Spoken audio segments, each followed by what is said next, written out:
Bueno, por fin, estoy con ustedes, ¿eh? Ha sido un verdadero viacrucis. He estado probando este nuevo programa hace eh, algunos días, no tengo mucha experiencia.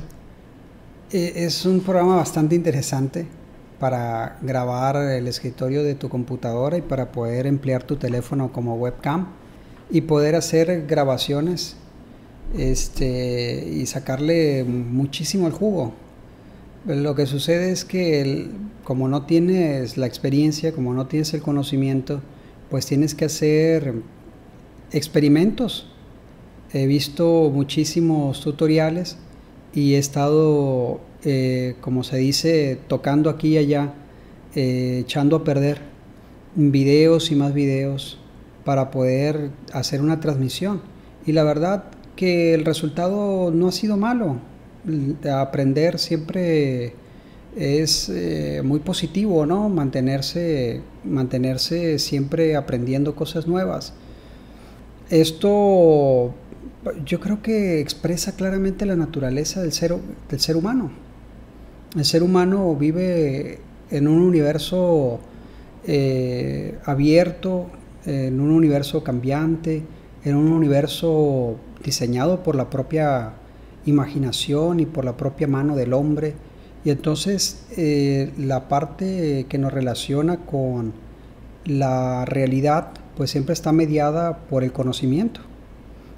La realidad humana no es un escenario vacío, pero además no es un escenario que deba parecernos una condena. Si nosotros aprendemos cosas nuevas, nosotros reconfiguramos la realidad. Nosotros no somos presas, no estamos encadenados, condenados de una vez y para siempre a un entorno que sea definitivo. No, nuestra realidad es bastante plástica. La realidad humana dista mucho de la realidad natural. Por eso los animales no tienen historia. Los seres humanos tenemos historia, porque nosotros transformamos el entorno, cambiamos radical o parcialmente nuestra realidad. En cambio, los animales o las cosas pues son lo que su propia especie les ha predestinado ser. El ser humano no es, las piedras son. De un modo definitivo, su ser está cerrado. En cambio, el ser humano está siendo. El ser humano está abierto. El ser humano se transforma a sí mismo y transforma sus escenarios colectivos. Y obvio pone las piedras para un cambio mental. Por eso es tan importante el control sobre la educación. El control sobre la educación implica un control sobre la mente de los pueblos, sobre su identidad. Y cuando tú controlas la identidad y la mente de los pueblos, controlas sus actos, diriges sus acciones, normas su conducta, porque tienes un control sobre su conciencia. Por eso los tiranos inmediatamente buscan destruir la educación. Porque si bien es cierto que la educación vertebra la conducta de las personas y de los pueblos, la falta de educación los desconfigura, los hace dóciles, por ignorantes, pues. Los tiranos odian la educación, odian a la gente ilustrada, odian a los poetas, a los artistas, a los librepensadores. ¿Por qué razón? Porque una persona culta siempre ve justamente un mundo abierto a su voluntad y a su imaginación. Es así como las mentes más avanzadas, las mentes que van a la cabeza, ¿no?, de las sociedades, porque son personas dotadas de un intelecto o de una sensibilidad muy aguda, pues ven mundos diferentes al común de la gente. Y la cuestión está en que cuando sus ideas comienzan a radicar y comienzan a cobrar forma en su mente, pues el ser humano las comunica, influye a otros, llama a otros a pensar como ellos.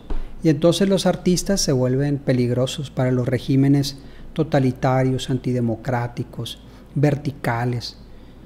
Ojo, porque son regímenes históricamente aliados de las ideas clericales, conservadoras, de las ideas retrógradas, atrasadas, y muchas veces, pues como dice el dicho, ¿no? A Dios rogando y con el mazo dando, pues voltean a ver el cielo, pero persiguen a la gente, reprimen las ideas y callan cualquier muestra de disenso, apagan los debates y esclerosan a los pueblos.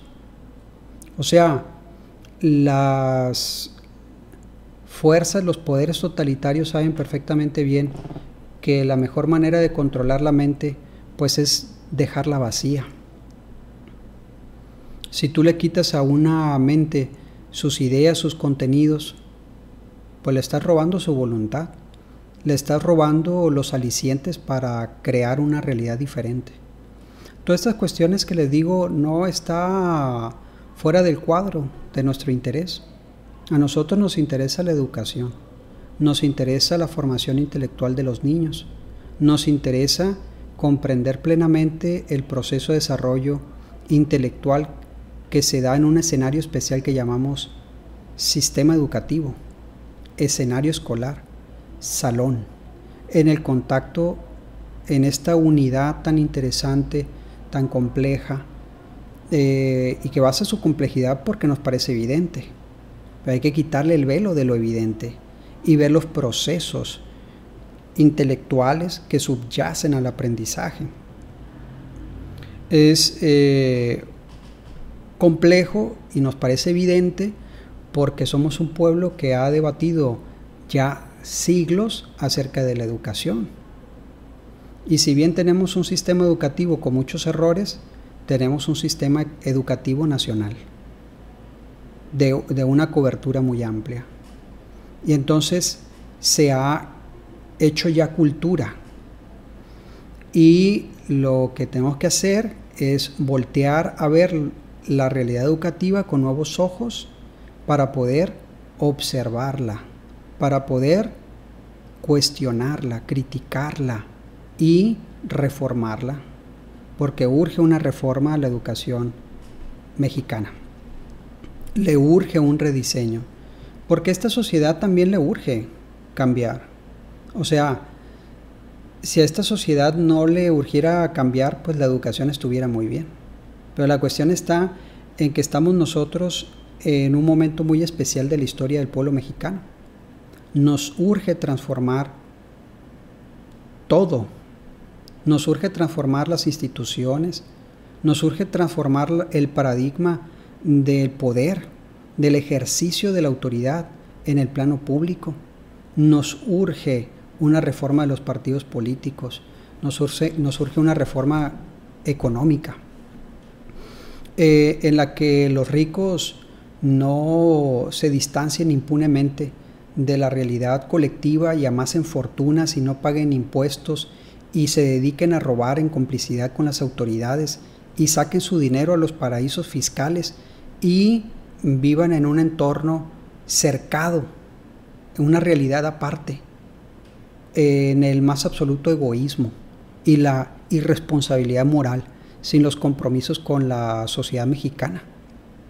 En sus yates, en las islas del Mediterráneo, en la vida loca permanente, evadiendo impuestos, siendo ciudadanos irresponsables, ¿no? Y gozando de privilegios que a veces hasta se les olvida que tienen, de todos los que tienen, de toda la impunidad, la riqueza con la que viven, como sultanes. Y entonces lo que tenemos abajo pues es un pueblo pobre, un pueblo sumido en el atraso, un pueblo que ha ido configurándose en el seno de una cultura atrasada, mediocre, priista, ¿no? lleno de prejuicios, lleno de atavismos. Y entonces, pues resulta que la educación pues ha sido funcional a esos contextos históricos. Si nosotros queremos dar el salto y ser un pueblo educado, un pueblo culto, ser un pueblo más productivo, ser en realidad un pueblo desarrollado, en realidad un pueblo educado, pues necesitamos crear los escenarios en la escuela para la formación de un nuevo ciudadano. Un ciudadano que necesariamente tendrá que enfrentarse a situaciones de privilegios, derechos creados, cercos de impunidad que se van a resistir al cambio. Son los que han salido beneficiados de la impunidad y la corrupción. Son quienes han construido las instituciones como traje a la medida para seguir impunemente cometiendo sus fechorías. Son los que no quieren que cambie absolutamente nada, pese a que todo sea un desastre. Porque gozar de sus privilegios, de sus derechos especiales, implica la destrucción de este país. Primero, sumirlo en el atraso. Después, venderlo a pedazos. Y en tercer lugar, quedarse, hacer legal, institucionalizar el atraco.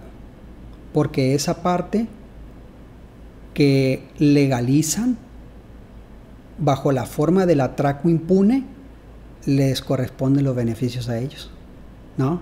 Así se privatiza la distribución, comercialización de las gasolinas, y quienes lo aprueban son los concesionarios de las gasolinas, ¿no?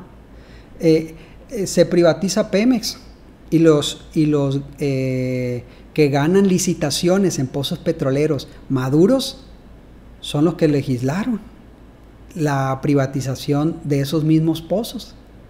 Y así se legisla para la participación de generadores de electricidad. Se legisla, ¿sí?, que se permita la generación de electricidad, pero que se use la red de Comisión Federal de Electricidad. Y quienes legislan son quienes se han montado del sistema eléctrico mexicano y reciben pagos, incluso castigos a la Comisión Federal de Electricidad y al Gobierno de México, porque han diseñado las instituciones y las leyes para ser beneficiados un pequeño grupo de truanes. Y así el agua, y así la salud, y así cada sector, cada campo, cada pedazo del territorio nacional. Si nosotros vamos al tema de las minas, si nosotros vamos al tema de las inmobiliarias, si nosotros vamos al tema de los hidrocarburos, cada parte de este país ha sido subastado, cada parte de este país ha sido robado. Es un país muy lastimado, ¿no?, por una cultura priista y por grupos de privilegiados que se han organizado y se han especializado en el atraco a la nación. ¿Algo de decencia les habrá quedado? ¿Algo de conciencia liberal? Que incluso llegaron al cinismo de crear las leyes que legalizaran el robo sistemático. Entonces nosotros tenemos que aprovechar el momento histórico que estamos viviendo para cambiar esa situación. Ahora, todo cambio radical, todo cambio real en un país pasa por un cambio cultural. Y un pilar fundamental de un cambio cultural revolucionario pasa por la escuela. Necesitamos maestros diferentes. Necesitamos un currículum diferente. Necesitamos que la sociedad, muchos actores sociales, se sumen al cambio de la escuela. ¿Cómo? Bueno, no en el debate falso de mexicanos primero o México evalúa, ¿no? Son unos hipócritas, son unos mercenarios, son unos fenicios de la educación. No. Que actores sociales diversos se sumen a la creación de una sociedad culta, en debate permanente, que se sumen a la creación de un clima social que respeta, que pondera el conocimiento, que le asigna un estatus enorme al conocimiento científico, que los partidos políticos dirigidos por gente honesta, que alguien nos ayude, o sea, que baje un rayo del cielo y que reforme los partidos, pues no va a suceder, tienen que ser los ciudadanos.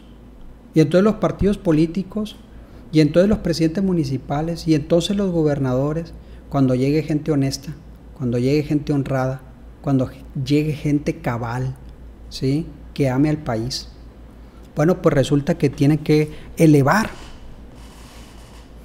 el debate social.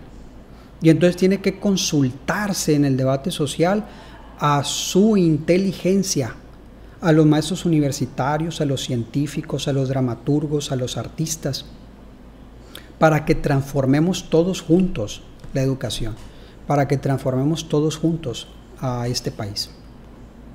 Si una revolución política sin violencia no pasa por la transformación radical de los escenarios escolares, se ha perdido toda revolución. Todo cambio es vacuo, es infértil, es estéril. La cuestión está en que el escenario escolar es la incubadora de pensamiento. Es allí la matriz donde van a generarse mentes nuevas, que entonces van a transformar a la nación. Allí donde haya una persona honrada y capaz, tiene que empezar a generar un cambio muy importante en su entorno, elevar el debate social, elevar la discusión, con un parámetro, basarnos en información confiable, tener información contrastada, confiar en los métodos de la ciencia y debatir sin prejuicios, ir creando escenarios de una horizontalidad, de una discusión sin adoctrinamientos, y entonces empezar a generar espacios de discusión democrática.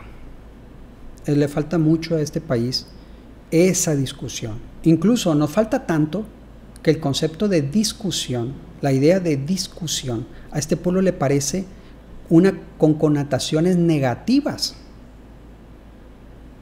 Una discusión no tiene connotaciones negativas y quiere decir debate, disenso, contraste. Eso significa una discusión. Y a nosotros, sin embargo, nos parece algo malo, negativo, pernicioso. Nos parece que conlleva un pleito, algo nocivo, cuando en realidad no es así. La semántica es historia. Ojo, ¿no? Las palabras significan porque son depositarias del proceso histórico de los pueblos.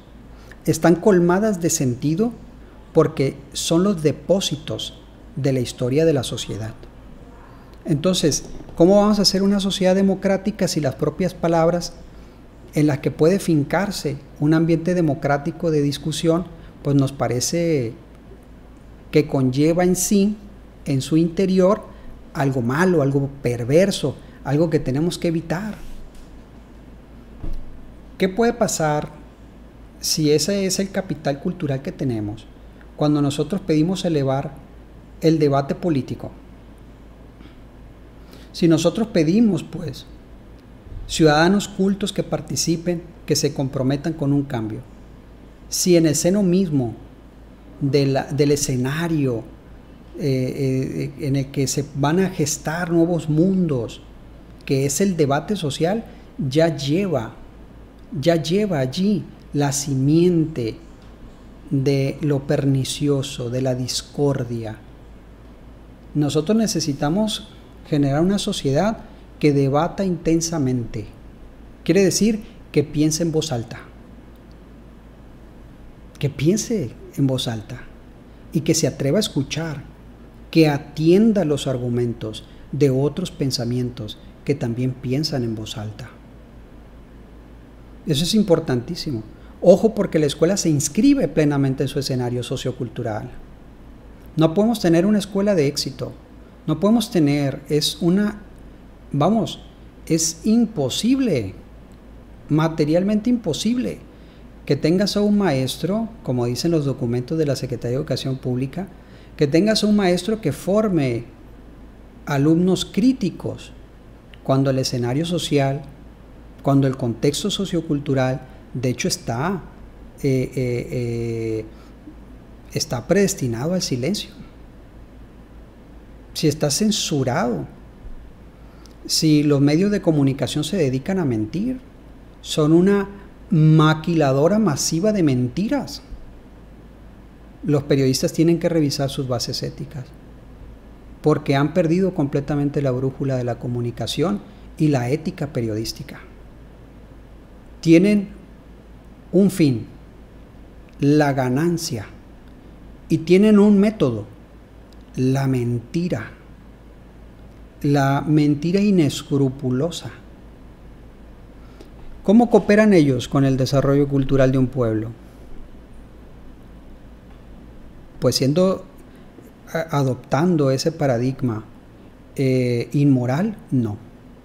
Y la escuela está inscrita en ese escenario social y cultural. ¿Cómo la escuela va a tener en su materia de ética y civismo la formación de ciudadanos cabales, correctos, íntegros, con políticos deshonestos, con políticos que demuestran que el instrumento principal que los lleva al éxito es la falta de escrúpulos, la inmoralidad? Y que incluso la carrera de un político parece la carrera y la titulación del cinismo, de la insensibilidad, de la falta de misericordia, de empatía. ¿No se sienten parte de este pueblo? ¿O incluso lo desprecian? Porque no entiendo otra manera de explicar cómo se han puesto de acuerdo para reelegirse, faltando a la historia de este país, dándole la espalda a la Revolución Mexicana y poniendo los cimientos para la perpetuación de una clase política vetusta, poniendo las bases peligrosas, porque le ha costado mucha sangre, mucho esfuerzo, mucho sudor a este pueblo, poniendo las bases para la creación de una élite de gerontócratas, de gobierno de ancianos eternizados. Crean élites perversas, pervertidas, y ahí está, se reeligieron, tienen la reelección, y aluden a que otros pueblos lo tienen, otros pueblos tienen la imagen de la reelección. Ojo, pero otros pueblos no tienen la Revolución Mexicana de 1910 en contra de la reelección. Entonces otros pueblos, otros procesos históricos, no son punto de comparación nuestro. Valiéndonos exclusivamente del análisis histórico del pueblo mexicano, no debería de aceptarse la reelección. Y es mucha irresponsabilidad y es mucha ambición de parte de los políticos que aceptaron, que legislaron, que refrendaron ese atraco. Es inmoral. Entonces, ¿cómo creamos ciudadanos honestos, rectos, que respeten la historia de la nación, si tenemos una clase política así? A eso me refiero cuando señalo que necesitamos muchos actores que ven la necesidad, la urgencia de elevar el ambiente sociocultural general para ayudar a la escuela a que tenga una transformación, que sea otra escuela. Porque la escuela va a dar los frutos que le exige la sociedad. Al final de cuentas tiene un alto grado de funcionalidad. Los alumnos van y se inscriben en ese contexto. Entonces la funcionalidad de la escuela, la naturaleza funcional de la escuela implica que hay un determinado grado muy alto de coherencia entre lo que se enseña en la escuela y lo que refrenda el escenario socioinstitucional más amplio, ¿sí?, llamado México. El niño va allí y hace su examen final, pues ajustándose plenamente a su contexto sociocultural. El niño se resiste, ¿no? Porque dice, papá, me enseñaron que en la escuela que no hay que comer comida chatarra, pero tú me sacas de la escuela todas las tardes y me llevas al Oxxo a comprar sabritones. El niño se resiste, pero el niño termina ajustándose. Y termina ajustándose tristemente a la baja, en un contexto social caracterizado por la falta de educación, la ignorancia y todos los lastres y todas las miserias que pudiéramos nosotros enlistar en una clase de 5 horas, ¿no? O sea, es un pueblo con muchos problemas, es un pueblo con muchas deficiencias, con muchos entuertos, con muchas injusticias, porque tenemos una característica, tenemos elementos de las sociedades avanzadas, tenemos elementos de las sociedades avanzadas. Tenemos la tecnología, tenemos los dispositivos tecnológicos de telecomunicación, tenemos las computadoras, tenemos el transporte, tenemos muchos sectores de la industria, procesos productivos en el campo, en la ciudad, en el comercio, que nos igualan a las sociedades avanzadas. Y tenemos componentes penosos de las sociedades más abandonadas, más atrasadas. O sea, en la región en la que nosotros vivimos, Latinoamérica, es la región más desigual del mundo. Es la región donde podemos encontrar contrastes sociales que, como en su momento a Saramago, lo obligaron a cerrar los ojos, a taparse los ojos con las manos. Vivimos en ciudades con palacios amuralladas, con una clase política y una clase empresarial que viven como jeques, como pachás, que no los puede envidiar ningún millonario del mundo. Y vivimos la miseria, la pobreza y el atraso de los lugares más dejados de la mano de Dios de la tierra.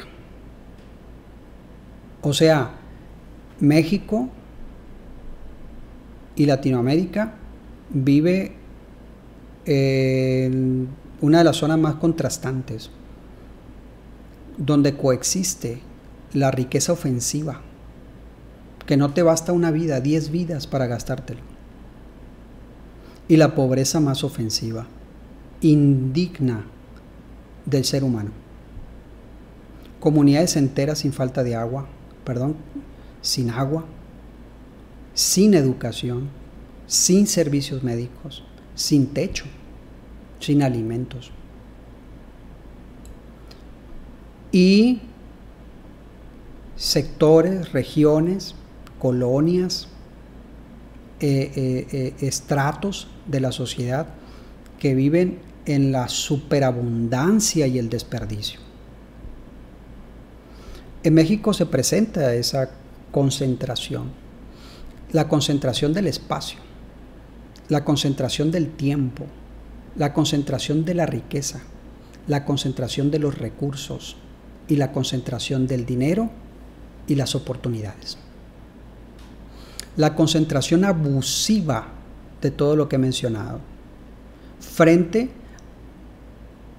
a una condición de paria y de abandono de inmensas capas de la sociedad, de un porcentaje enorme que tiene a México casi como una zona de guerra. Una zona de guerra.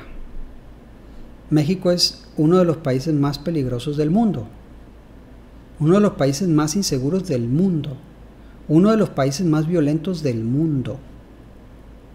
Ojo. O sea, a todo esto hay que sumarle el lastre de la violencia, la inseguridad, la falta de educación y servicios médicos. Y son millones de seres humanos que en México y en América Latina viven en condiciones infrahumanas. Nosotros tenemos esos dos mundos. Y ojo, no separados por kilómetros, no, coexisten en los escenarios locales, coexisten en las ciudades, coexisten en pequeños espacios. La forma como se sirven con la cuchara grande los dueños de las empresas y como abandonan en términos salariales y de derechos a sus trabajadores. Es un enorme contraste entre las ganancias del sector empresarial selecto, la crème de la crème, el universo de empresarios que encabezan los consorcios, las transnacionales, ¿sí? En el país viven en otra realidad. Viven en unas condiciones materiales que el promedio del mexicano no puede imaginar. Consumen productos de importación y gozan de una calidad de vida que ni en sus mejores sueños disfruta la gente común. La clase media está allí como una especie de sueño cálido, ¿sí? Pero es una capa muy delgada de la población, muy lastimada también, muy lastimada por salarios congelados, por pocas oportunidades, por los contextos de violencia y por la mediocridad material generalizada, ¿no? Gasta mucho en su alimentación, o sea, un porcentaje amplio de su sueldo, de sus ingresos, los gasta en alimentos y eso lo empobrece. Y un porcentaje amplio de sus ahorros los gasta en salud y eso lo empobrece. Y gasta una cantidad importante de sus ingresos en vestir y en educar a sus hijos y eso le empobrece. Puede hacerlo, pero permanentemente está en el intento de ascender en la escalera social de forma muy atropellada, de forma muy azarosa. Esa es la clase media mexicana, una clase media que no se puede comparar con la clase media europea o con la clase media de otras naciones, pues, del primer mundo. No, es una clase media que en Canadá o en Europa no tiene los perfiles más que de la pobreza.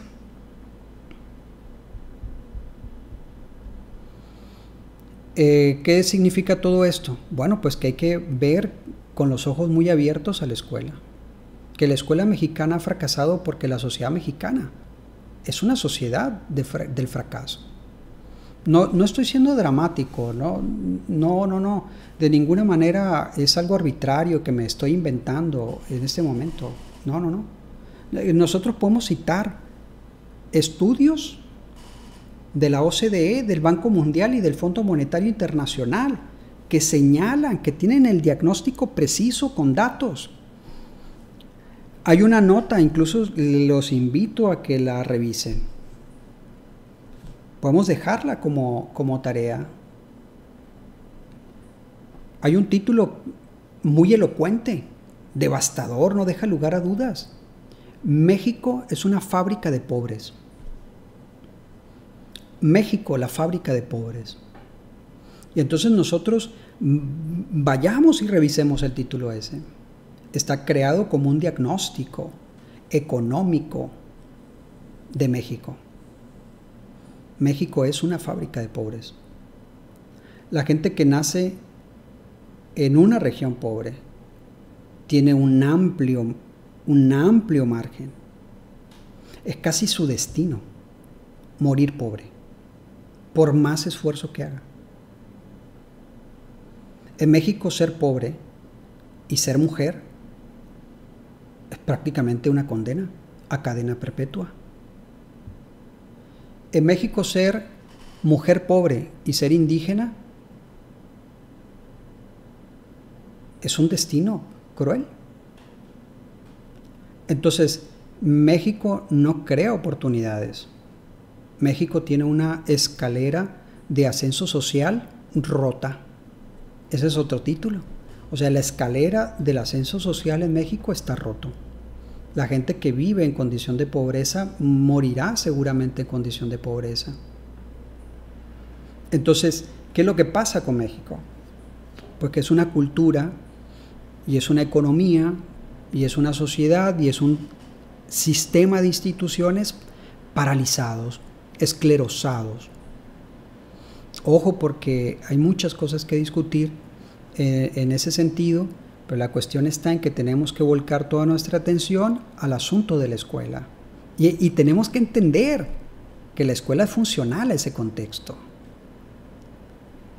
O sea, que la escuela se inserta plenamente en ese contexto de fracaso. Si la escuela fracasa es porque la sociedad entera está naufragando, va sin rumbo. Lo que sucede es que México abandonó su concepto, su diseño, su proyecto de nación. Lo tenía claro, hasta algunas décadas atrás, lo tenía muy claro. El concepto del desarrollo, el concepto del bienestar, el concepto de la distribución de la riqueza vía la creación de instituciones que ofrecieran cuotas más amplias de bienestar. Ese modelo naufragó, pero yo me temo que lo hicieron naufragar. Que la doctrina neoliberal le presentó el plan maestro a una bola de pillos para asaltar el poder y entonces hacerse con la riqueza y el poder. Y entonces empezaron a trazar un plan, empezaron a escribir el libreto para empezar a privatizar las empresas nacionales, empezar a privatizar los recursos y empezar a adueñarse de pedazos enteros, de sectores enteros y del país entero. Esos son los dueños de México. México tiene dueños asociados con empresas transnacionales, con poderes más allá de las fronteras. Se dedicaron con pico y pala a robarse el país. Primero los presupuestos, después los servicios, después los recursos y después pedazos de la nación. Y el resultado es este. Iban por la educación también. Y ojo, no van a quitar el dedo del renglón. Si vuelven al poder, van a sacar el libreto, lo van a seguir.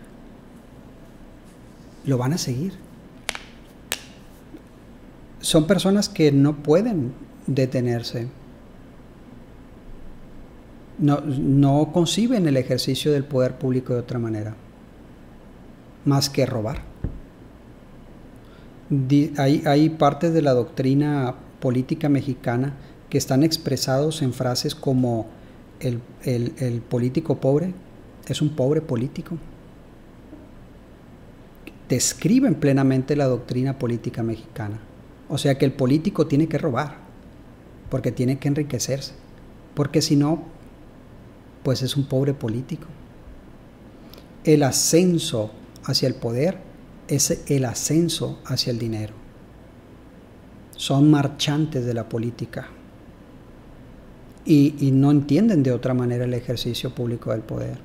La autoridad, la gestión, para ellos se reduce a una palabra: robar. Vamos a ver si los vamos a dejar otra vez volver al poder. Pues hay que tener muy claro, ¿no? Hay que tener muy claro que es responsabilidad ciudadana, es responsabilidad nuestra. si se los permitimos.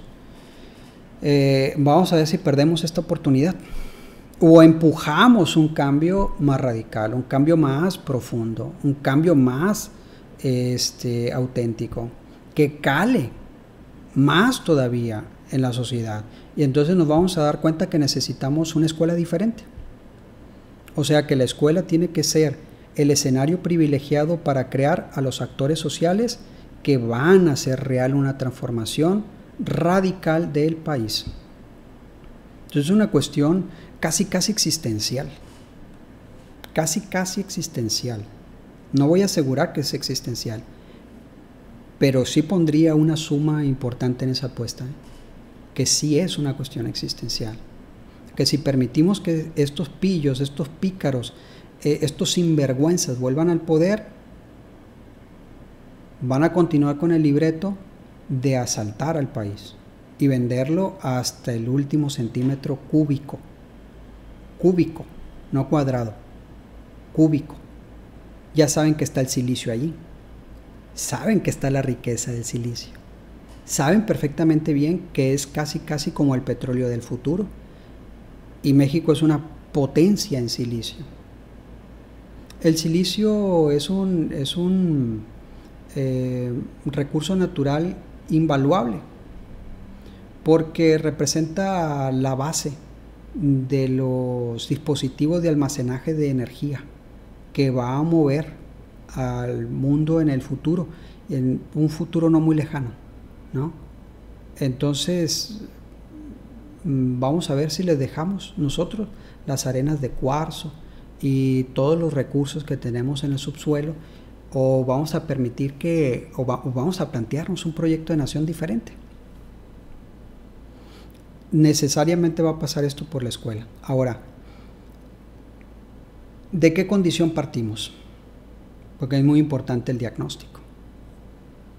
Y aquí tenemos un hecho lamentable, ¿no? El diagnóstico es para cerrar los ojos y llorar.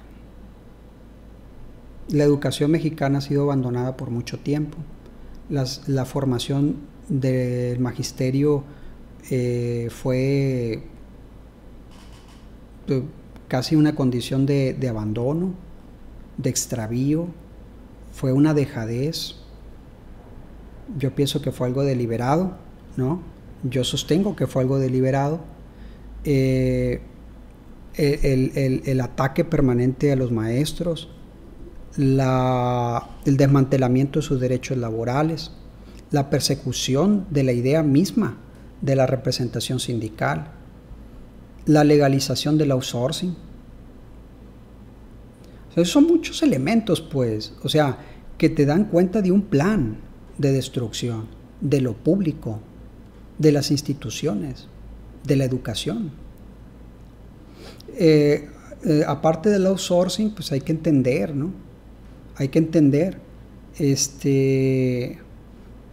la formación de los maestros y de las escuelas normales, cómo fueron relegados y después cómo fueron desprestigiados públicamente, cómo las manifestaciones, las luchas del magisterio eran linchadas mediáticamente el día lunes y el día martes, y comíamos frente a las noticias, frente al televisor, linchando maestros el día miércoles.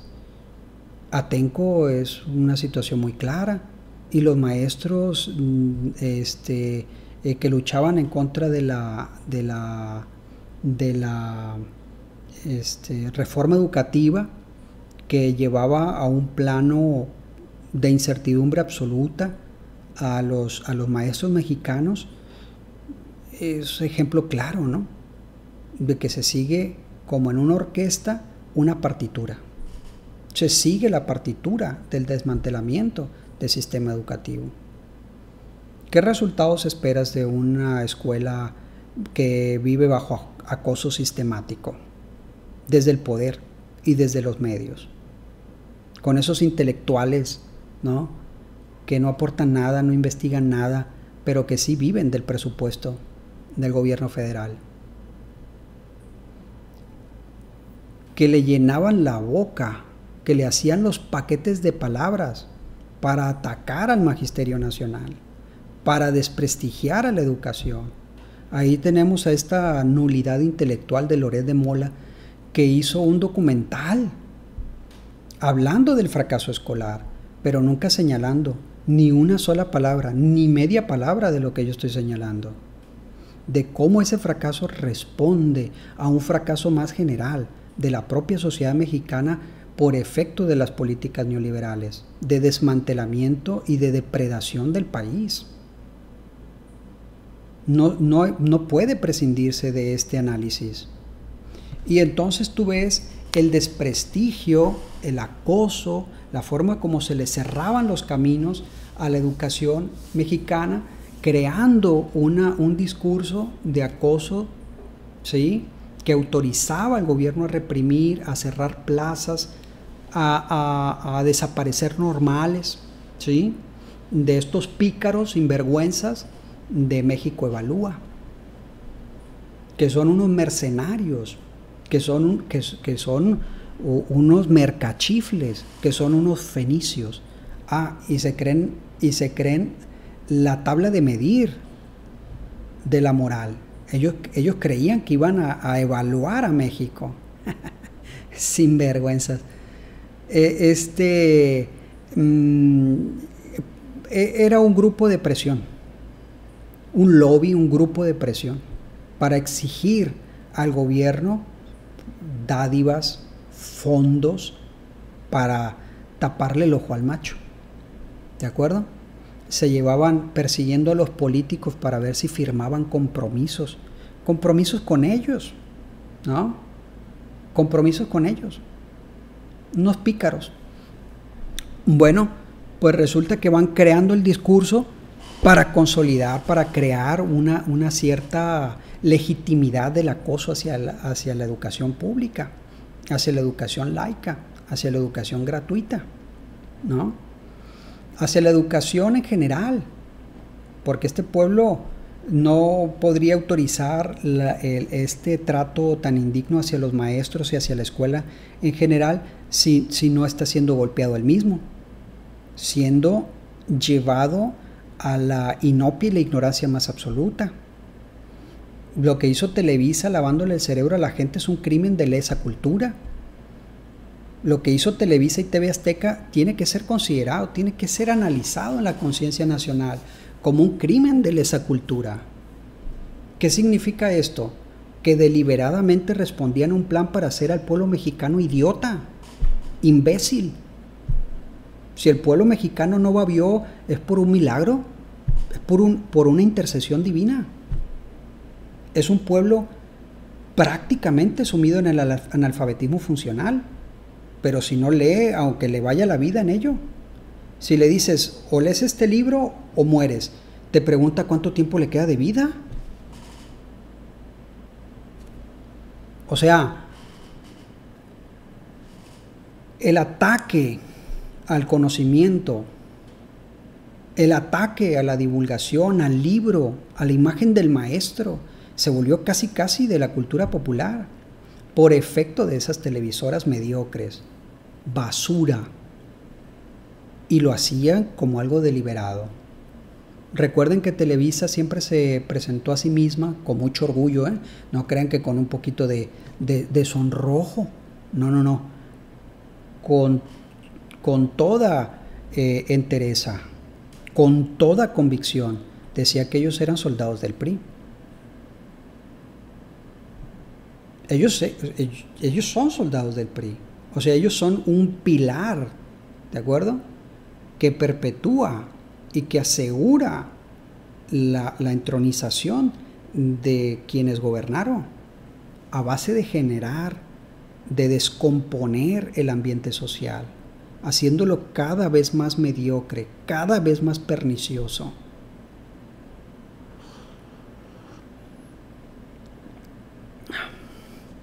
Porque un pueblo ignorante es más fácil de manipular, es más fácil de someter, ¿no? Bueno, ahora que tenemos un cambio así chiquito, un cambio pequeño, naciente, así, ¿no? Y además muy parcelado, muy parcelado. Hay sectores muy amplios de la sociedad mexicana que no han sido tocados. Aún. Estamos a la espera. Pero resulta, sí, que la conservación de esos poderes fácticos a nivel local garantizan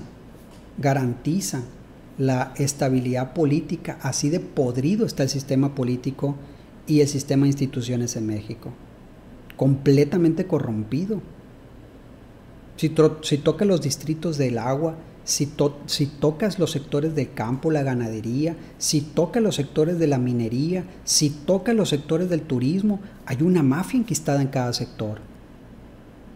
Hay grupos de interés en cada sector. Hay grupos mafiosos muy peligrosos. Entonces puedes reformar y cambiar, ¿sí?, tocando los ejes y haciendo la labor de una labor de cirujano, ¿no?, en un cuerpo social enfermo casi a la putrefacción. No creo exagerar. No. Es que tengo muchos datos que confirman, que son consistentes en el nivel de crisis, en el nivel de descomposición del pueblo mexicano. Tanto es así que ante un cambio que se asoma, un cambio que se anuncia, hay sectores de la población que se arrojan a los pies del viejo régimen podrido y lo defienden a capa y espada. Lo defienden, rezan para defender al viejo régimen. Rezan. Y hay otro sector de la población mediocre, ¿no?, que piensa que nada ha cambiado, que nada va a cambiar, que no vale la pena, que no se dejen engañar, que promueven la mediocridad, promueven la desgana, la apatía, ¿sí?, promueven la inmovilidad, el anquilosamiento. ¿Por qué? Porque son hijos del régimen corrupto, que los arrulló y les dio pecho, ¿sí?, a base de conformarlos, ¿sí? ¿En qué se basa esa conformidad con el pasado régimen? Si les quitó las oportunidades, si les quitó la educación, si les quitó la seguridad, si los condenó a la pobreza y la mediocridad, ¿por qué lo defienden con este transvestismo, ¿sí?, de mediocridad vestida de crítica o de escepticismo? ¿Por qué lo defienden? Porque en el fondo se conciben como criaturas de ese sistema mediocre, abusivo. Porque en última instancia le troqueló la mente y lo hizo completamente asimilado, ajustado, acoplado a la realidad. Le dio pequeñas dosis de gracia, y se conformó siendo el personaje del barrio, siendo el chico listo que hace como que trabaja y recibe un sueldo, pero es un flojonazo. Se conformó con la cultura del pillo, del pícaro, del mediocre, ¿no? Entonces ves muchos personajes que forman parte de la picaresca nacional, que vivían cálidamente al amparo del régimen ofensivo, del régimen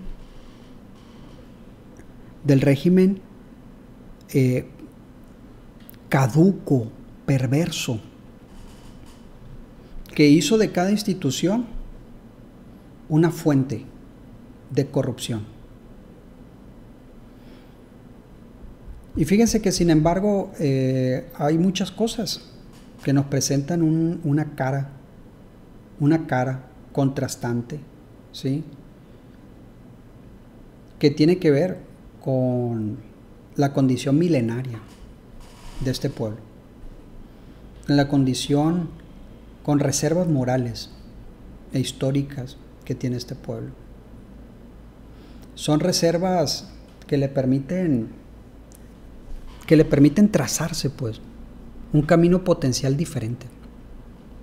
Hay que buscar esas vetas, esas fuentes morales y culturales para poner de pie el país, pero nos va a costar mucho esfuerzo. Tenemos que ser muy decididos. Bien, yo les dije que tengo datos y bueno, pues hay que mostrarlos, ¿no? Siempre que nosotros hablamos hay que justificar, hay que argumentar, hay que demostrar lo que decimos, por lo menos 2 veces, ¿no? Por lo menos demostrar 2 veces. La primera demostración es diciendo con toda claridad desde qué punto de vista hablas. O sea, ¿cuál es el marco que te permite sostener los argumentos que sostienes? ¿De acuerdo? Los he dicho de forma abundante. Yo sostengo que México fue asaltado por una clase política inescrupulosa que hizo de la doctrina neoliberal un plan maestro para asaltar las instituciones y comenzar el desmantelamiento del país, siempre con la complicidad de poderes allende las fronteras, porque responde a un plan global,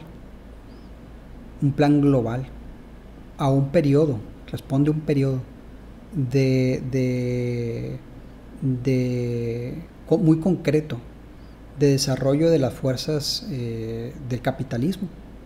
En el periodo neoliberal se dio la deslocalización del capital y se necesitaban terrenos, territorios, escenarios nuevos para un nuevo proceso, ¿no?, de acumulación, que tenía que desplazar empresas maduras a escenarios donde los sueldos y los derechos no fueran un estorbo para el aseguramiento de mayores tasas de rendimientos, de ganancia. Y entonces las empresas se deslocalizan, se van a otras naciones y se crea todo un tinglado de leyes a la medida para que esas inversiones aterricen y aseguren sus rendimientos bajo condiciones legales flexibles, o sea, abusivas, que les permitan pues multiplicar sus ganancias. Esto no solamente en términos de los derechos laborales y de los salarios raquíticos, sino que también en términos de la legislación, en el cuidado y las normas, cuidado de la ecología y las normas. Entonces, una empresa canadiense, ¿no?, un hermoso país, muy preocupado por el cuidado de sus ecosistemas, de sus aguas, sus tierras, sus especies, ¿no? Pero que viene aquí son unos auténticos gamberros, parecen unos verdaderos antisociales. Destruyen, saquean, violan derechos, tienen un sicariato a sus manos, ¿no?, para reprimir, desaparecer a los campesinos que se opongan a las mineras canadienses. Pero allá en Canadá, hombre, son tan inclusivos, tan respetuosos de los derechos de los ecosistemas y de todas las especies, tan preocupados por el calentamiento global, pero llegan a México y haz de cuenta que son unos cholos con cadenas que no entienden no tienen rastro de civilidad. Hay pueblos enteros que viven en la condena de que una empresa minera le ha puesto los ojos encima a una beta. Son pueblos que han desaparecido completamente. Segunda prueba, pues busquen los documentos, ¿no?, las mineras canadienses en México. Van a encontrar millones de documentos. Esos documentos no solamente están escritos en México. Hay empresas que vienen a México y que son denunciadas en los tribunales de su propio país por organismos, ¿sí?, por organizaciones internacionales que ven la doble moral, que ven la hipocresía, la inconsistencia de esas empresas y que los denuncian en tribunales internacionales y que documentan plenamente el abuso de esas empresas, su auténtica inescrupulosidad, su falta de moral. No tienen sangre en las venas.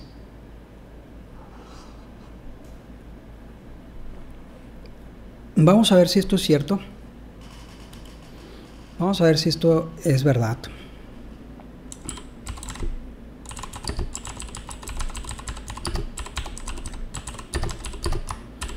No se desesperen. Yo puse empresas canadienses mineras en México. Y entonces nosotros vemos en una búsqueda que no es muy estricta, ¿no? No es una búsqueda muy estricta. Ahí viene 1.150.000 resultados. ¿Sí?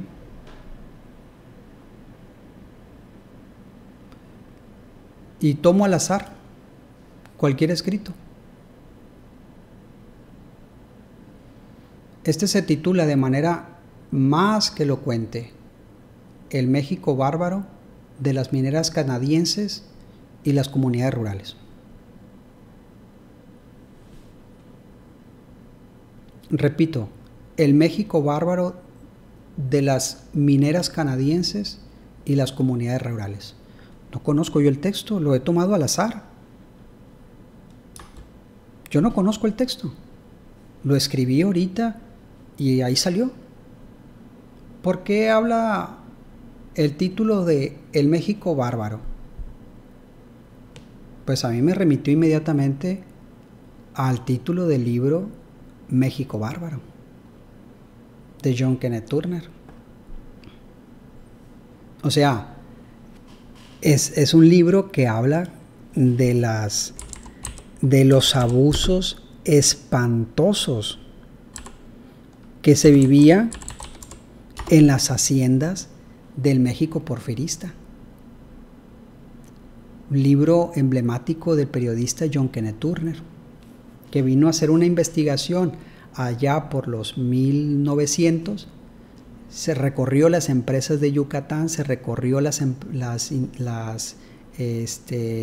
haciendas henequeneras y tomaba notas sobre cuál era el trato y cómo se administraba y cómo se aseguraban las ganancias de las haciendas en manos de mexicanos privilegiados, porfiristas, en manos de empresarios norteamericanos, la forma como trataban a los peones mexicanos como auténticas bestias, como no hombres.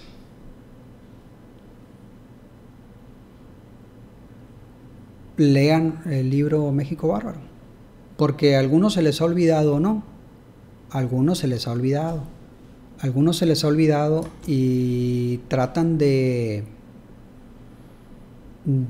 reivindicar la imagen de este dictador, que tratan de dibujarlo, ¿no?, como un viejecito muy bueno, ¿no?, incomprendido en la historia mexicana. Un viejecito muy cálido, lleno de canitas. No. Es un dictador brutal que orilló al pueblo mexicano una revolución que le costó 1.000.000 de muertos. 1.000.000 de muertos. No hay forma de reivindicar a este hombre.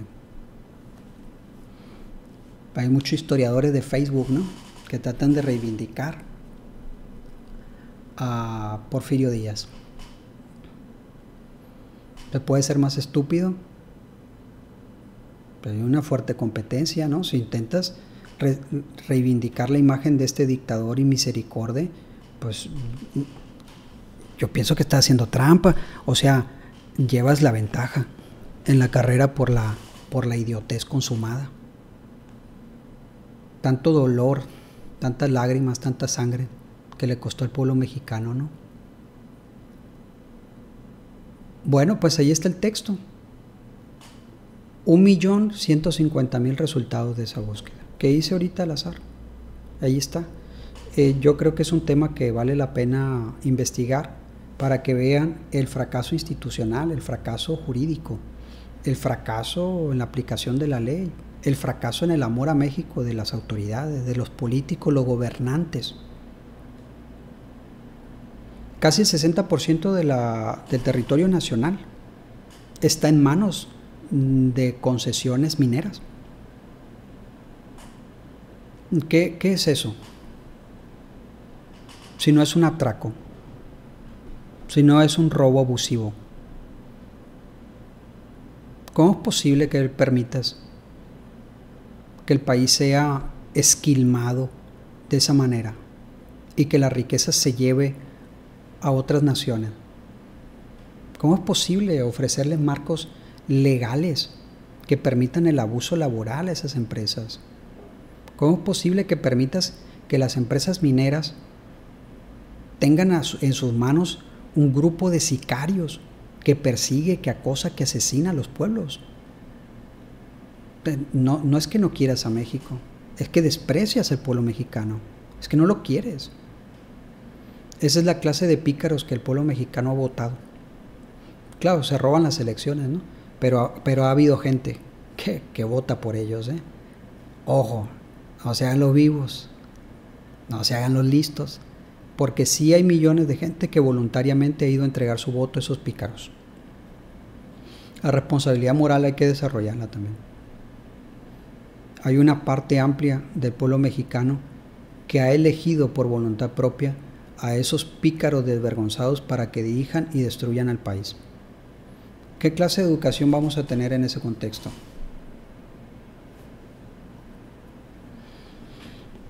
Pues la educación da sus resultados. Es congruente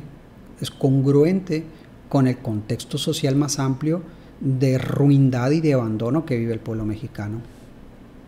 Y entonces tenemos nosotros este diagnóstico, ¿no? Penoso, lamentable, preocupante, muy preocupante, porque es del dominio público y se encuentra en manos de la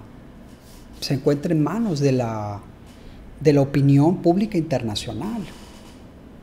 Me refiero a los resultados de la prueba PISA. Me refiero a los resultados de la prueba que se practica cada 3 años, desde 1997. En México desde 2002. México se incorpora a la Organización para la Cooperación y el Desarrollo Económico y en 2002 se aplica la prueba PISA por primera vez en México. La prueba PISA es una prueba estandarizada que se aplica en más de 36 países y que te permite monitorear, tener un diagnóstico sobre las condiciones de los niños de tu país. Edad 15 años, ¿sí? No se aplica de manera universal, se aplica a un número representativo de la población. Arbitrariamente se colocó los 15 años, bueno, hay un criterio, ¿no? Válido, que significa que los 15 años se va concluyendo la educación obligatoria y entonces se toma la temperatura a los niños de esa edad y se hace una muestra representativa de unos miles de niños, pero estadísticamente representarían millones. Criterios estadísticos. Y entonces resulta que los niños mexicanos salen no mal. La palabra mal no describe esto, ¿eh? La palabra mal no describe esto.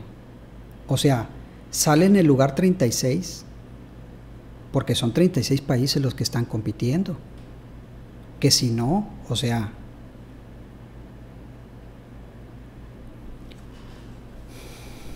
México, una vez y otra más, y cada vez que se ha sometido al examen, sale en el último lugar.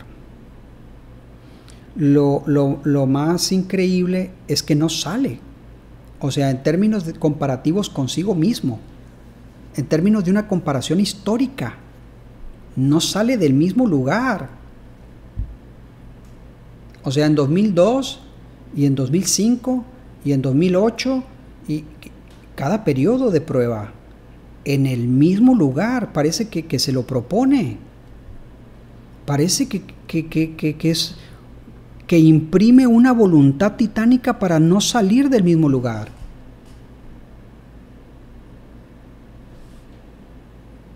Hay que probar lo que decimos. Y entonces lo que tenemos nosotros no es el México bárbaro de las mineras canadienses, sino que es el México bárbaro de la prueba PISA. Es un artículo que el Universal sacó hacia diciembre de 2019. Es un artículo de fecha muy reciente, unos meses atrás, y el título es muy claro, dice: México, el peor en prueba PISA. Se ubica en el último lugar de las naciones que integran la Organización para la Cooperación y el Desarrollo Económico. Ojo, porque lo que sigue es muy importante. No son palabras del periódico Universal. No son palabras de quien escribió la editorial. No, son palabras que cuando nosotros vayamos avanzando en el texto, en el artículo, nos vamos a dar cuenta que son las conclusiones de la propia OCDE. Dice: estudiantes no alcanzan nivel mínimo para seguir estudiando. Eso no significa que estos niños, los niños mexicanos, estén reprobados. Esto no significa que los niños mexicanos estén reprobados. Es que están sumidos en el más absoluto fracaso. Lo dice claramente aquí. Estudiantes no alcanzan nivel mínimo para seguir, para continuar estudiando, para ampliar sus conocimientos, para dar un salto cualitativo y enfrentar retos académicos más complejos. La palabra reprobado no describe esta situación. Es la palabra fracaso. O sea, como si hubiera algo atrofiado que te condena al estancamiento intelectual. Eso es lo que dice aquí. Un porcentaje muy amplio del estudiante, del niño mexicano, no puede seguir desarrollándose mental, intelectualmente. Cognitivamente hay deficiencias tan severas que el intento, la iniciativa por continuar es inútil. Eso es lo que dicen estas palabras. Estudiantes no alcanzan nivel mínimo para continuar sus estudios. Esa es la condición de México. En los 18 años en que México ha participado en el examen, ha tenido pocos avances, y está por debajo del desempeño promedio de los estudiantes que viven en países socios de la OCDE. Revelan los resultados. O sea, si nosotros tomamos el promedio, si nosotros tomamos la totalidad de los resultados y sacamos el promedio, nosotros estamos por debajo del promedio de la totalidad de los países que aceptan la aplicación de la prueba PISA. Te digo, reprobado no describe esta situación. Quiere decir que si México, en términos de los estudios del Fondo Monetario Internacional y del Banco Mundial, que dicen que somos una fábrica de pobres, bueno, pues volteamos a ver la prueba PISA y entonces tenemos que decir, tristemente, que México, pues es una fábrica de burros.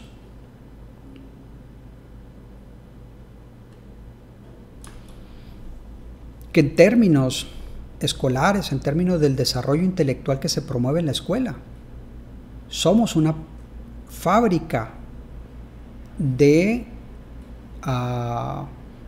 analfabetos, de reprobados, de personas incapaces intelectualmente de enfrentar conocimientos más complejos. Si nosotros continuamos leyendo el párrafo de este artículo,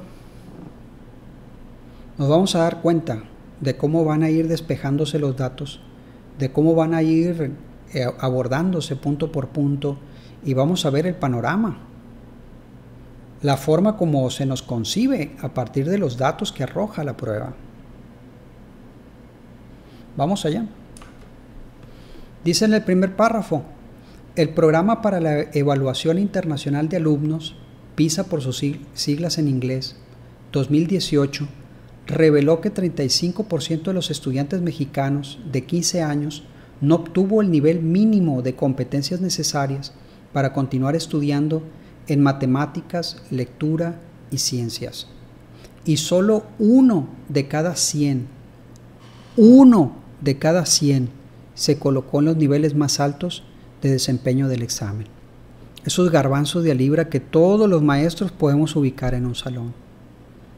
Esos garbanzos de a libra que si nosotros hacemos un examen honesto de nuestro propio desempeño y del contexto escolar más amplio, decimos, ¿de dónde salió?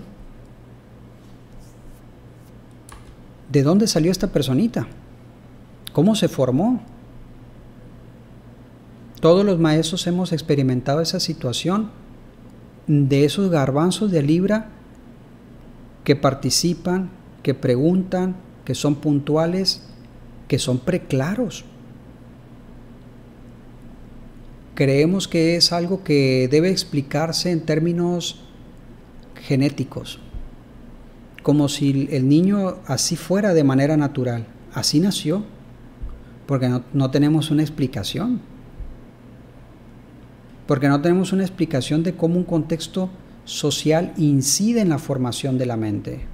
Y entonces ya lo dejamos pues como una especie de azar de la genética humana. Es muy común esa falsa explicación, ¿no? Es muy interesante remarcar lo que señala aquí. A mí lo que me interesa remarcar para fines de la exposición es el papel que se le da a la lectura.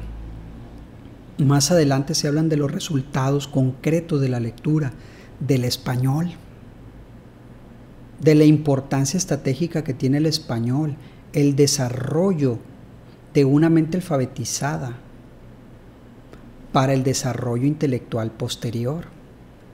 Ojo con esa clave que les acabo de adelantar, ¿no? Ojo con esa clave.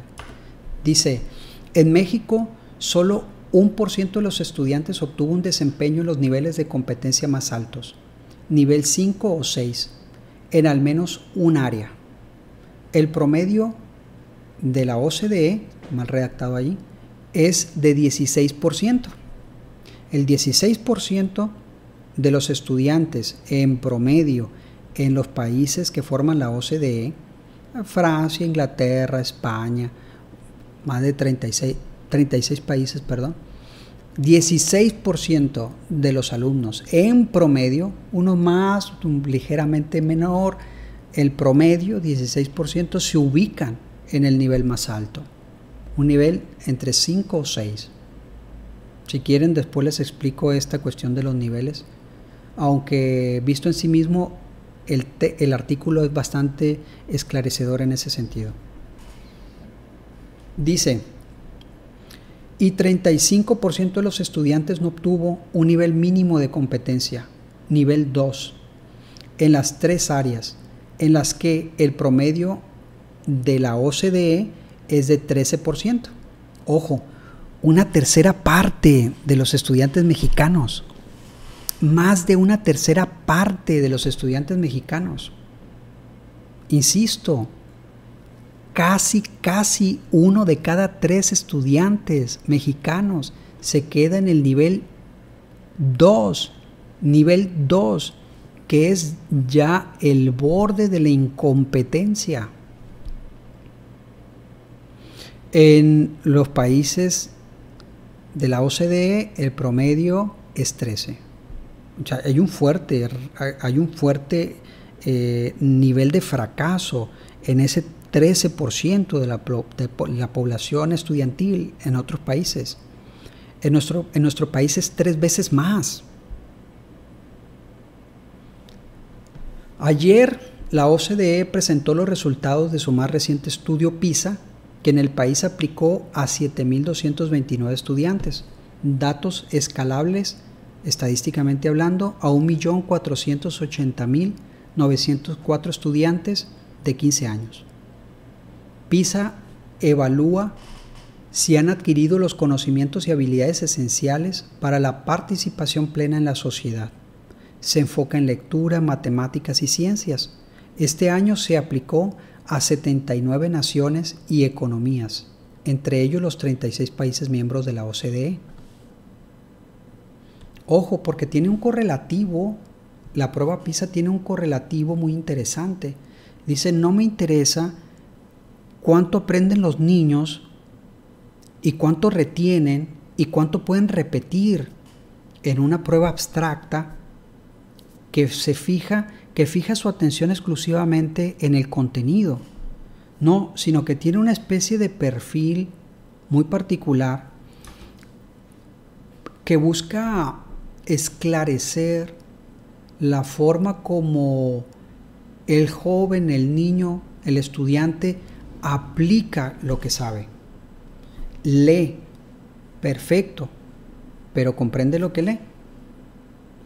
Comprende lo que lee, pero puede redactar un tríptico, puede interpretar una nota periodística. Con una nota periodística podría hacer un volante para informar a otros la información que rescata de ese artículo. O sea que tanto es usuario, tiene un conocimiento estratégico y práctico acerca de lo que aprendió en la escuela. Entonces así están desglosados los niveles 1, 2, 3 hasta 5 y 6, según la competencia lectora o la competencia en ciencias o la competencia en matemáticas que tenga. O sea, un ejemplo más, sí sabe multiplicar, sí sabe restar, sabe aritmética, pero lo puede aplicar a casos concretos, lo puede usar realmente esos conocimientos para despejar un problema. Y entonces el diseño del examen busca esclarecer esa parte, práctica concreta del conocimiento. Continúo. Dice, los resultados más bajos entre los países de la OCDE son los obtenidos en matemáticas, en la que 56% de los estudiantes tuvo un desempeño menor al nivel 2, que es el mínimo de competencias que reconoce la OCDE. Ojo, en lectura este nivel llegó a 45% y en ciencias a 47%. Esto quiere decir que entre 5 y 6 de cada 10 estudiantes que se gradúan de la secundaria no tienen el conocimiento mínimo indispensable para estudiar la preparatoria. Y resulta que en la realidad los datos le dan la razón a la prueba PISA, porque el promedio de escolaridad del mexicano es primero de secundaria. Los conocimientos, claro, hay otras cuestiones que van determinando esta situación, ¿sí? Sabemos perfectamente bien que el principal factor de abandono de la escuela en México es el embarazo. Grave, muy delicado, muy delicado. Y otro factor y fundamental para que incide en el abandono de la escuela es la incorporación al trabajo. Entonces hay otros factores, pues, pero la cuestión está en que los conocimientos mínimos que le permiten al estudiante llegar al límite de sus niveles es justamente secundaria, ¿no? Hay una congruencia cruel entre los datos de la prueba PISA y los datos que nos arroja la realidad en términos del fracaso escolar de los niños mexicanos. Continúo. Se consideran niveles de desempeño o logro que van del 1 al 6. Nos explica la estructura de la prueba PISA y cómo se evalúa. El nivel 2 es de aprovechamiento mínimo para un estudiante. Obtener un nivel 1 quiere decir que los jóvenes no alcanzan el mínimo necesario para seguir estudiando o desempeñarse adecuadamente en la sociedad. Ya vemos que un amplio rango de los niños mexicanos se ubican en ese nivel, 1, 2. El nivel 6 es el máximo. Los jóvenes que lo alcanzan tienen la capacidad de realizar actividades complejas, prácticas hay que decir, y cuentan con potencial para ocupar posiciones de liderazgo. Tienen iniciativa, capacidad de interpretación, saben organizarse con otros para encontrar soluciones a los problemas, etcétera, etcétera. Todo esto muy relacionado con las capacidades que tienen para leer, interpretar y poner en práctica lo que comprenden. O sea, que el desarrollo intelectual y el desarrollo de la voluntad intelectualizada está muy relacionada con la capacidad que tienen los niños de hablar, de leer y de escribir. Porque es el camino, es la avenida principal para el desarrollo de los procesos psicológicos superiores. Va a tener que hacer una evaluación muy seria y darle un papel privilegiado y estratégico a la enseñanza del español, a la lectura y la escritura en México. Ojo con ese dato que les adelanté, ¿no? Ojo y pónganlo en un apartado especial. Pónganlo en un apartado especial para lo que sigue en la lectura. La importancia estratégica nodal, porque es la avenida para el desarrollo intelectual de los procesos psicológicos superiores, la lectura, la escritura y el desarrollo pleno de las capacidades lingüísticas de los alumnos. O sea, la alfabetización plena. Hay una relación muy fuerte entre analfabetismo, alfabetización frustrada, trunca y fracaso escolar. Ojo. Los resultados de la prueba que aplica la Organización para la Cooperación y el Desarrollo Económico, OCDE, desde 2000, revelan que en los 18 años que México ha participado en el examen, ha tenido pocos avances y está por debajo del desempeño promedio de los estudiantes que viven en naciones socias. El desempeño promedio en lectura, matemáticas y ciencias en México se ha mantenido estable. Qué bella palabra, quiere decir sumido en la mediocridad, en torno a una línea de tendencia plana durante la mayor parte de la participación del país en PISA, señala. Solo el desempeño en PISA 2003 en lectura y matemáticas fue significativamente inferior al desempeño de PISA 2018 y solo en PISA 2009 en matemáticas fue significativamente superior al desempeño en PISA 2018. En todos los otros años y todas las otras áreas, el desempeño promedio de México no fue distinto al observado en PISA 2018. Nos mantenemos en la cuneta. Nos mantenemos en el agujero. Y ahí está el párrafo que revisa históricamente los datos. Una tendencia plana. No salimos del mismo punto. 18 años practicando el examen y parece que es voluntario, que es un afán continuar en el mismo punto. Fíjense, es muy elocuente lo que se señala aquí, dice, te puede interesar. México no busca la máxima calificación en prueba PISA, explica. Es un link que te lleva a otro artículo, ¿no? Interesante. Dicen las autoridades, algún especialista, no lo sé. México no busca la máxima calificación en prueba PISA. Vaya, pues sí que lo consigue. Sí que lo consigue, o sea, pues no busca, pues no la encuentra. Pues no sale del mismo punto. Bien, al comparar el desempeño con sus 36 socios de este organismo internacional, México es el país peor evaluado. Ya deja de decirlo, por el amor de Dios, o sea, pues casi se te salen las lágrimas. Se encuentra en el fondo de la tabla, vuelve a decirlo. En el lugar 36 en lectura, en el 36 en matemáticas y en el 36 también en ciencias. Pues lleva récord perfecto. De los 3 renglones que son evaluados, en los 3 sale en el último. Dice, así, en una escala de 200 a 800, México obtuvo 420 puntos, en comparación con el promedio internacional de 487 en lectura. Tuvo 409 en matemáticas, en comparación con los 489 puntos de la OCDE. 80 puntos por abajo. O sea, es en el lugar 36, pero muy por abajo del promedio. Y 419 puntos contra los 489 que tuvieron los estudiantes de tercero de secundaria en ciencias en otros países. Consistentemente,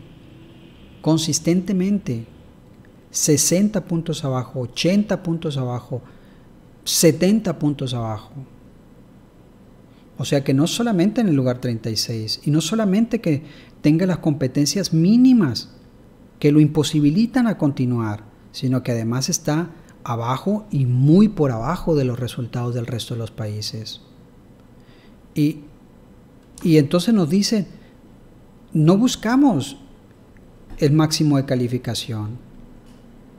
Y dices, madre mía, no lo confieses de manera tan cínica. Suaviza las cosas. O sea, di, en este momento no podemos, pero nosotros tenemos la expectativa de que a mediano plazo podamos estar escalando. Me parece una labor de sinceridad que raya en el cinismo. Una expresión muy desafortunada.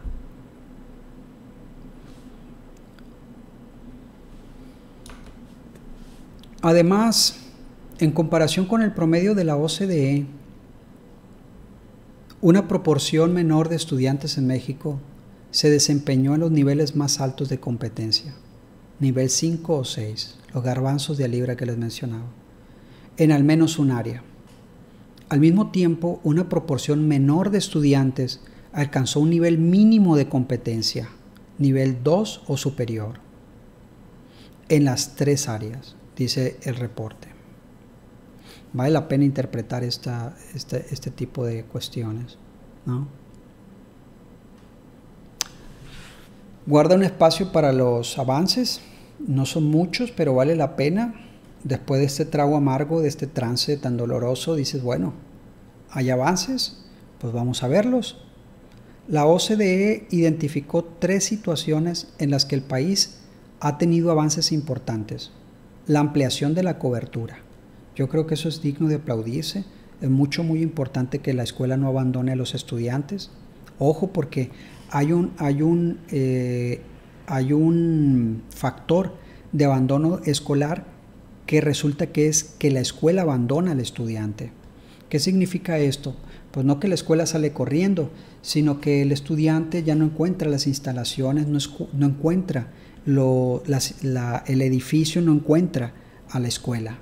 La escuela no está en los pueblos, la escuela no está en las rancherías, la escuela no se encuentra cercano a la población, y entonces el alumno se ve obligado a interrumpir sus estudios.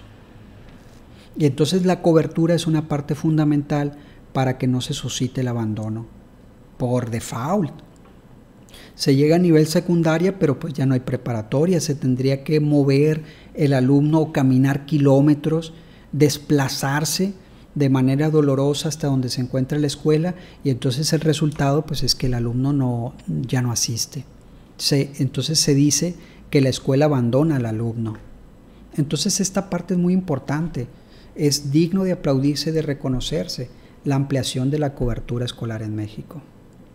Ojo, porque la inversión en instalaciones, la inversión en recursos humanos es fundamental, es una condición sine qua non para que los estudiantes continúen con sus estudios. Bien, digno de aplaudirse la ampliación de la cobertura. Que el puntaje obtenido, otra cuestión a resaltar, que el puntaje obtenido por los estudiantes mejoró en cada prueba que se aplicó. Ojo, el puntaje obtenido por los estudiantes mejoró en cada prueba que se aplicó. O sea, que visto individualmente se ve un progreso paulatino y sostenido, pese a que en lo general, ya en términos generales, México evaluado con respecto, haciendo la comparación con otros países, parece una situación estancada. Estancada. Lo que pasa es que los demás países también van avanzando. Entonces ves la comparación y México se ve plano, una llanura fea de resultados mediocres. Pero si ves con la lupa, te acercas más y empiezas a evitar la comparación y ves la evolución de México y empiezas a ver una evolución paulatina de mejoramiento sostenido. No es para aplaudírselo, no es para aplaudírselo, pero ahí está, se mejoran los resultados, el puntaje obtenido por los estudiantes, ¿sí? Prueba tras prueba. Otra cosa digna de aplaudirse, dice que 11% de los estudiantes más pobres a quienes se les aplicó la prueba lograron sobreponerse a esta circunstancia y se colocaron en los niveles 2 y 3 de la prueba. O sea, que saben leer, que saben escribir, que comprenden lo que leen, pero que volcar de modo práctico ese conocimiento ya se les dificulta. Que saben aritmética, sí, pero cuando se les presenta un problema concreto, batallan para descifrar qué tipo de operaciones se necesitan para encontrar la solución a ese problema real. Y que en el momento en que tienen que hacer uso de la lógica para despejar, para abordar con sentido un problema, con base en sus conocimientos científicos, no hay capacidades interpretativas. Sí tienen ciertas bases lógicas, pero no saben ponerlas al servicio de la solución de un problema. Eso significa el rango 2 y 3. Están los conocimientos allí. Están los conocimientos como larvados en su mente, pero el momento de movilizarlos y ponerlos al servicio de la consecución, la solución de un problema práctico y concreto, no se conectan, no se ponen a operar. Entonces el nivel 2 y 3 se ha alcanzado pese a las condiciones de pobreza, porque es uno de los factores determinantes decisivos que inciden en los resultados. Ojo, porque en el mundo entero pobreza y fracaso escolar van corriendo de forma paralela, y en México es más agudo esa situación. Pobreza y fracaso escolar en México van no corriendo paralelo, van de la mano y cantando, saltando. O sea, el fracaso escolar y la pobreza es una mancuerna muy dolorosa en el caso mexicano. Se dice, hay una cuestión digna de reconocerse, ¿sí?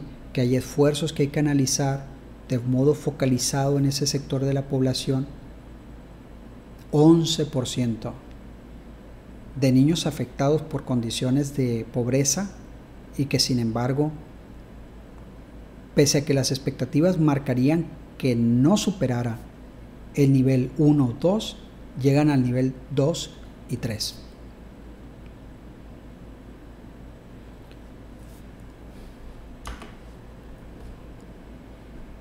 Se acabaron los avances porque en el siguiente párrafo dice persistió la desigualdad, puesto que el nivel socioeconómico fue un fuerte predictor del rendimiento.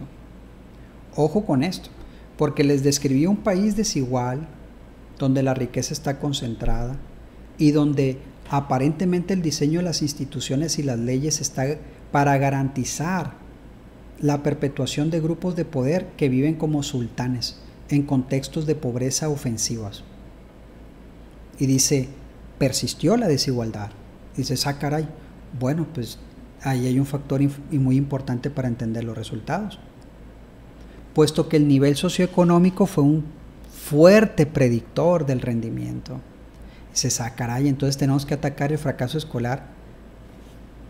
Tenemos que atacar el fracaso escolar, pero no podemos dejar a su suerte los factores económicos, de injusticia social y de falta de bienestar, porque incide, porque están cruzados, porque se nutren perversamente esas dos cuestiones, la pobreza, la desigualdad y el fracaso escolar. Entonces este país necesita una reforma educativa, señores, pero necesita una reforma desde los cimientos, porque es un país injusto, porque es un país desigual, porque es un país que quita la riqueza de muchos y la pone en manos de pocos. Y ahí está un factor predictor del fracaso escolar, la miseria, la pobreza en la que vive la gente. Continúa, a pesar de ello, algunos jóvenes provenientes de entornos pobres lograron obtener resultados en el nivel 2 y superiores. O sea, pese a tener todo en contra, oh misterio, superaron el nivel 2. Pero el párrafo es muy claro cuando dice, sigue allí la incidencia perniciosa entre desigualdad, concentración de la riqueza, la pobreza y el fracaso escolar. Y por último, se señala, los estudiantes aventajados en México superaron a los estudiantes desaventajados en lectura en 81 puntos en PISA 2018. Promedio OCDE, 89 puntos, indica. Espero que comprendan perfectamente bien el párrafo con el que se concluye la lectura, porque es una cuestión sumamente interesante y se pone énfasis en la cuestión que les señalé. Si queremos evitar, si queremos superar, si queremos saltar cualitativamente por encima del fracaso escolar, necesitamos alfabetizar plenamente a los estudiantes. Quiere decir que el problema escolar en México se llama analfabetismo. Analfabetismo funcional y un proceso de alfabetización trunco, malogrado. El problema del fracaso escolar en México se llama problema de alfabetización coronada por el éxito, la formación plena de lectores, la formación, la forma como la lectura, la escritura y el desarrollo lingüístico pleno de los estudiantes les permite detonar todas sus capacidades intelectuales, porque es la avenida, la avenida principal para el desarrollo de los procesos psicológicos superiores. Lo repito, los estudiantes aventajados en México, esos que sí superaron el promedio, ese pequeño porcentaje que sí obtuvo puntos en los niveles 5 y 6, superaron a los estudiantes mexicanos desaventajados en lectura. Quiere decir que la pieza clave para el fracaso escolar es el desarrollo de la lectura, es el desarrollo de lectores, es la alfabetización. Y fíjense, no solamente lo superaron, sino que lo superaron por mucho. 81 puntos lo superaron. Y se dan cuenta que en promedio en la OCDE en lectura se tienen 89 puntos. Y dicen, fíjense cómo los lectores de otros países se parecen mucho en su desempeño a los lectores mexicanos. La clave del éxito está en el desarrollo de la lectura, en el desarrollo de la escritura como un instrumento para pensar y en el desarrollo de las capacidades orales, de exposición, de cuestionamiento, ¿sí?, para emprender un debate productivo intelectual que se debe volcar en los signos abstractos del alfabeto, para que la mente se abstraiga, se hilvane lógicamente en el plano puro de las ideas, que es allí donde se depositan los elementos del pensamiento racional, del pensamiento científico, del pensamiento generalizado, o sea, del pensamiento complejo. Es una cuestión clave, sí, que nosotros tenemos que explotar como maestros y entender perfectamente bien que nosotros tenemos que superar el fracaso haciendo buenos lectores, haciendo niños que sean buenos expositores, ¿sí? Entonces, damos con una clave importante. Nosotros abordamos la cuestión de lo vulnerable que son los niños mexicanos, porque el desarrollo cultural es clave para el bienestar de las personas, alcanzar un nivel de dignidad, ¿de acuerdo?, para situarse plenamente en el mundo, para comprenderlo, para concebirse como agentes, como sujetos activos en la creación y la transformación del entorno, para que sean libres, para que vivan a plenitud, para que expresen su espíritu de manera desprejuiciada, a voluntad. Y también para que se pongan al día con los conocimientos de la humanidad, para que sean seres productivos, sujetos de bien. Y entonces necesita dársele un papel estratégico a la lectura y la escritura. Necesitamos planear mejor, necesitamos darle un estatus especial al desarrollo lingüístico, al desarrollo del lenguaje humano en la escuela. Un lenguaje para pensar, un lenguaje empleado estratégicamente para pensar juntos, un lenguaje enfocado de manera estratégica para abordar en términos prácticos, en términos pragmáticos, en términos concretos, el conocimiento en los contextos reales. Eso implica la colaboración, pero eso implica la capacidad de hacer de la información conocimiento. Ojo con eso, ¿no? Necesitamos reformar la escuela, pero también necesitamos transformar los contextos sociales en los que se inscribe la escuela. Esa parte es fundamental. Necesitamos una secretaría. Yo con esto concluiría estas cerca de 2 horas de exposición. Necesitamos una Secretaría de Desarrollo Cultural en México.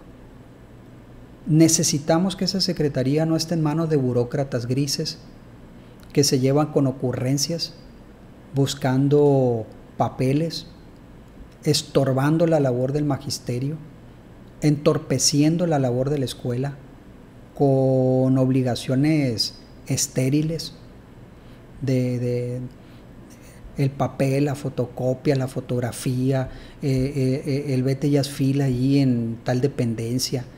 No. Necesitamos una secretaría seria que esté preocupada por el desarrollo cultural pleno del pueblo mexicano.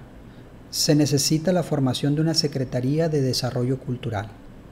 Esa Secretaría de Desarrollo Cultural necesita poner en una relación de sinergia,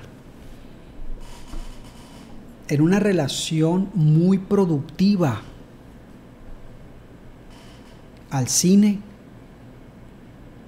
al teatro, a las artes plásticas, a la radio, a las telecomunicaciones, al servicio de los objetivos escolares.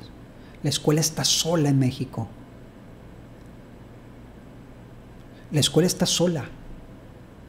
Si quiere tener éxito, casi tiene que ser una institución contracultural. Remar a contracorriente. Está condenada al fracaso. Porque no se le auxilia.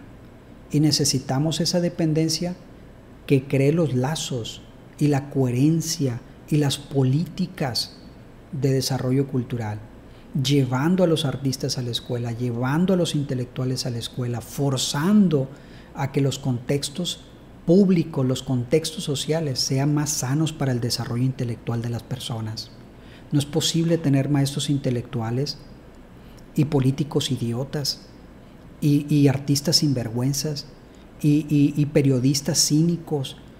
No es posible.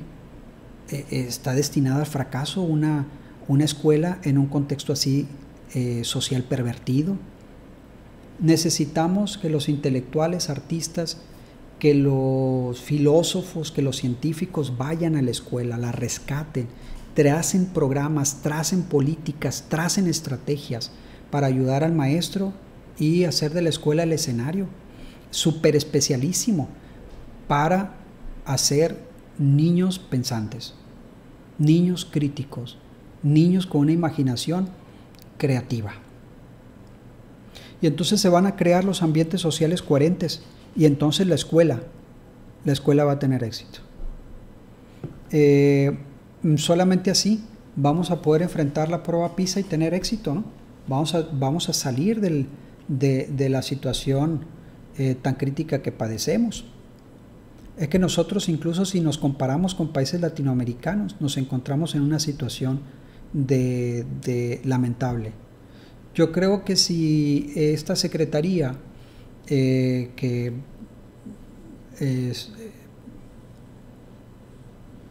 planteo que debe surgir, la Secretaría de Desarrollo Cultural de México,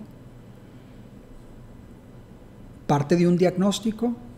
Ese diagnóstico tendría que analizar la situación social, económica, política y cultural del pueblo mexicano y diría en su título del documento diagnóstico: cultura,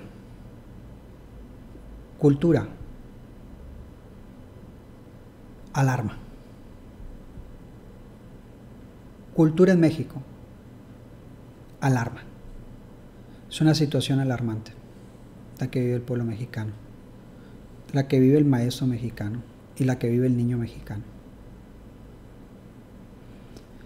Bueno, sirva esto como una clase marco para lo que nosotros vamos a estar viendo el semestre muy corto, un semestre muy breve para nuestra clase en la Facultad de Educación. Les agradezco mucho su atención, su paciencia y nos vamos a ver en próximas sesiones. Vamos a hacer también una clase en vivo vía Zoom. Vamos a ponernos de acuerdo en estos días sobre el trabajo, la dinámica que vamos a llevar. Va a ser una dinámica mixta. Se va a leer, se va a escribir, se va a discutir, se van a traer las preguntas acá a Zoom, pero ya precisaremos, ya formalizaremos esa parte en una clase en Zoom para la cual nos vamos a citar después, ¿de acuerdo? Yo creo que hoy le di muchos elementos para pensar, para analizar. Ojalá que no se quede como palabras muertas, palabras mías, sino que realmente entresacaran algunos elementos que les sembraran preocupaciones y que dijeran: oye, el tema de las mineras, pues muy interesante, ¿no? Me gustaría conocer un poco más. Oye, el tema de la relación entre el desarrollo del lenguaje escrito y el desarrollo intelectual humano me parece muy interesante. Voy a aprender qué es un texto, qué es la escritura, cómo afecta a la mente humana la alfabetización e investigar. Porque lo importante no es que yo sepa y que yo rece y que se los diga. No. Lo importante es que siembre una preocupación en ustedes, una preocupación genuina, y que todas estas palabras, estas reflexiones los lleve a una investigación personal. Esa es la parte en la que la mente se desprende de lo concreto y asciende a la libertad, ¿no? Asciende a la preocupación personal y aprende a trazar sus propios caminos de desarrollo, ¿no? El aprendizaje, el desarrollo mental, pues es una aventura. Lo decía perfectamente Goethe a Ackermann. Disculpa, oye, pero no te olvides de vivir. O sea, acá hay que disfrutar, hay que hacer un camino de descubrimiento del conocimiento, ¿no? Bueno, en fin, podría ser esto más largo, pero creo que ya resulta innecesario. Solamente pues reitero mi saludo, mi agradecimiento y nos estamos viendo en una clase próxima, ¿no? Cuídense mucho.